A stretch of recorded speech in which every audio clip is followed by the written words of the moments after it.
नमस्कार दोस्तों, नमो बुद्धाय। स्वागत है आपका बुद्धा सत्य मार्ग पर। दोस्तों, हम जिस दुनिया में रहते हैं वहां शोर बहुत है, बाहर भी और हमारे अंदर भी।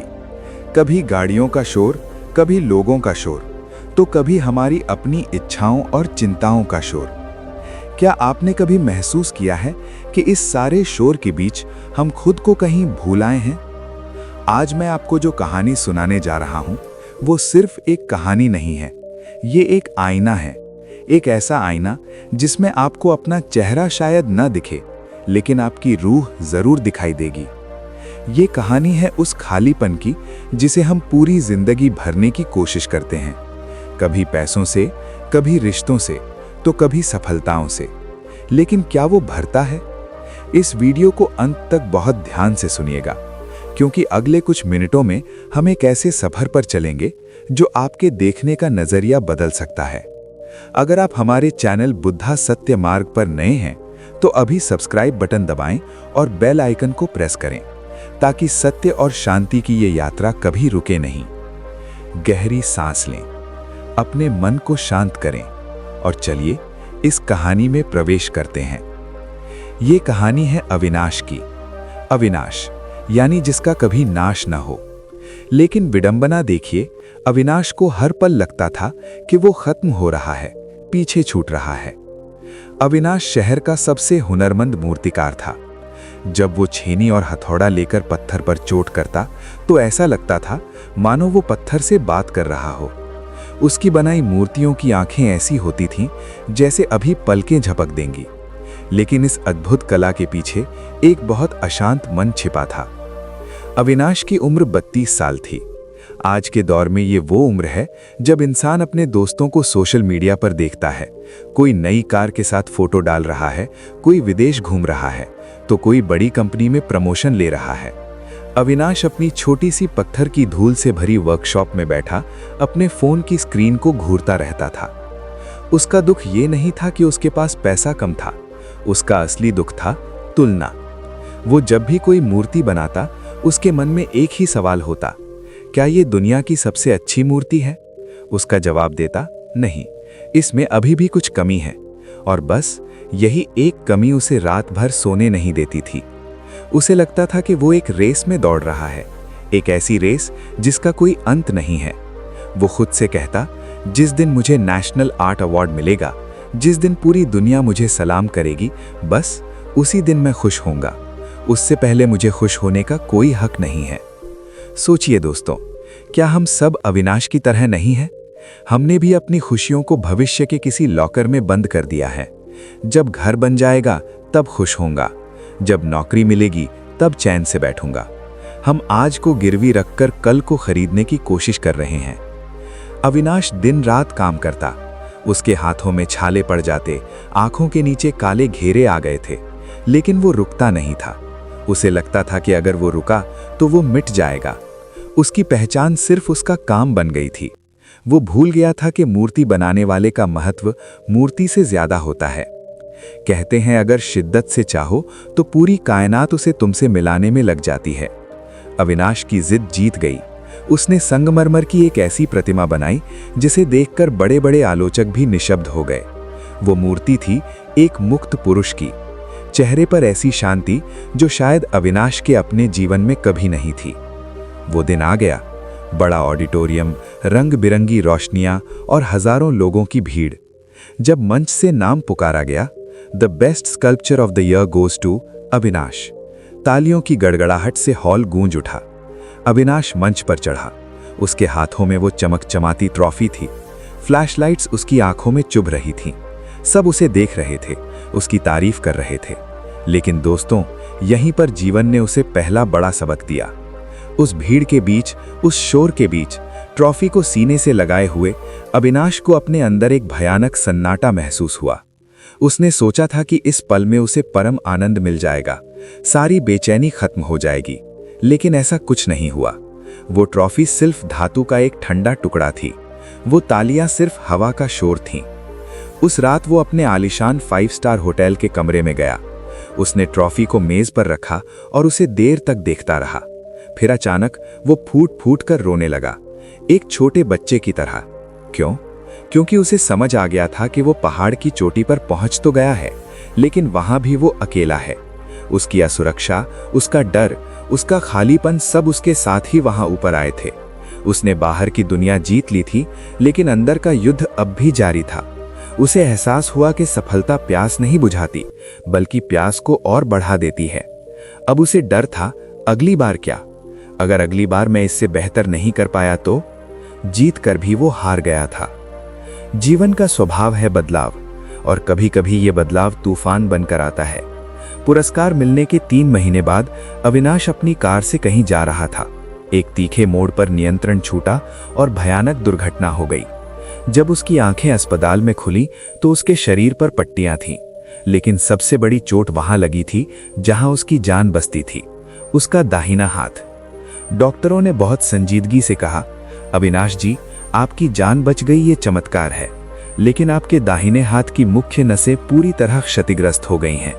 आप इस हाथ से चाय का कप तो शायद उठा लें, लेकिन छेनी और हथौड़ा, वो बारीक कलाकारी अब असंभव है। ये शब्द अविनाश के कानों में पिघले हुए शीशे की तरह उतरे। एक मूर्तिकार के लिए उसके हाथ सिर्फ अंग नहीं होते, उसकी आत्मा का विस्तार होते हैं। उस दिन अविनाश की सिर्फ उंगलियां सुन नहीं हुई थीं, उसका पूरा वजूद सुन हो गया था। उसने सोचा, अगर मैं मूर्ति नहीं बना सकता तो मैं कौन हूं? मेरी पहचान क्या है? उसे लगा जैसे वो एक जिंदा लाश बन गया है। वो डिप्रेशन के गहरे अंधेरे में डूब गया। उसने अपने स्टूडियो को ताला लगा दिया। जिन औजारों से वो प्यार करता था, उन्हें देखने से भी उसे नफरत होने लगी। वो दिन भर अंधेरे कमरे में पड़ा रहता। दोस्त आए, रिश्तेदारों ने समझाया, अरे तुम आर्ट स्कूल खोल लो, बच्चों को सिखाओ। लेकिन ये सलाह उसे गाली जैसी लगती थी। जिसे आसमान में उड़ने की आदत हो, उसे जमीन पर चलने की सलाह देना आसान है, पर स्वीकार करना बहुत मुश्किल। वो ईश्वर से लड़ता रहा, क्यों? मेरे साथ ही क्यों? मैंने इतनी मेहनत की और तूने मेरा सब कुछ छीन लिया। जब इंसान पूरी तरह टूट जाता है तो 2 ही रास्ते बचते हैं, या तो वो बिखर जाए या फिर निखर जाए। अविनाश बिखरने की कगार पर था, लेकिन उसकी रूह ने हार नहीं मानी थी। शांति की एक आखिरी उम्मीद लेकर वो शहर से शोर से दूर हिमालय की तराई में स्थित एक पुराने आश्रम में चला गया। वहां एक संत रहते थे, मौन बाबा। वे बहुत कम बोलते थे, लेकिन उनकी उपस्थिति में एक जादू था। अविनाश जब वहां पहुंचा तो उसकी हालत एक भिखारी के जैसी थी। कपड़े अस्त व्यस्त, आंखों में गहरा गड्ढा। उसने बाबा के चरणों में गिरकर कहा, महाराज, मैं लुट गया। मेरा हुनर, मेरी पहचान, मेरा भविष्य सब खत्म। मेरे हाथ कांपते हैं, मैं अब सृजन नहीं कर सकता। मुझे मृत्यु चाहिए। मैं इस अपाहिज जीवन के साथ नहीं जी सकता। बाबा ने उसकी तरफ देखा। उनकी आंखों में करुणा थी, लेकिन कोई बेचैनी नहीं। वे कुछ नहीं बोले, बस एक इशारा किया और उसे अपने साथ नदी किनारे ले गए। पहाड़ी नदी पूरे वेग से बह रही थी। पानी चट्टानों से टकरा रहा था, सफेद झाग बन रहा था। बाबा ने जमीन से एक सूखी लकड़ी उठाई और उसे नदी के बीच धारा में फेंक दिया। लकड़ी लहरों के साथ बहने लगी। कभी वो डूब जाती, कभी ऊपर आती, कभी किसी पत्थर से टकराकर गोल घूमती और फिर आगे बढ़ जाती। बाबा ने पहली बार अपना मुंह खोला। उनकी आवाज ऐसी थी जैसे हवा पत्तों से बात कर रही हो। उन्होंने पूछा, बेटा, देख रहे हो उस लकड़ी को? अविनाश ने झुंझलाकर कहा, हाँ, देख रहा हूं। वो बेचारी बेबस है। नदी उसे जहां चाहे पटक रही है, बिल्कुल मेरी तरह।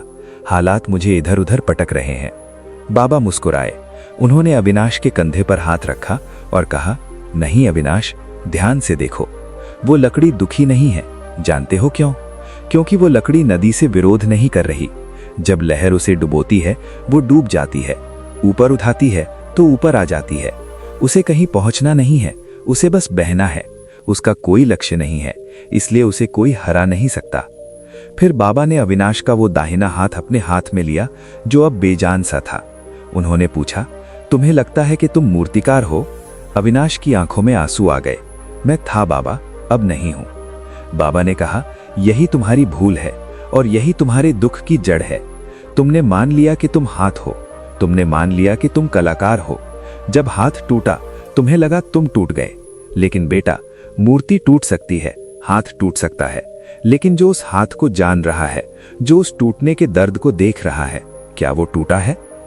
बाबा के उस एक सवाल ने अविनाश के दिमाग में बिजली कौंध गई। जो दर्द को देख रहा है वो दर्द कैसे हो सकता है?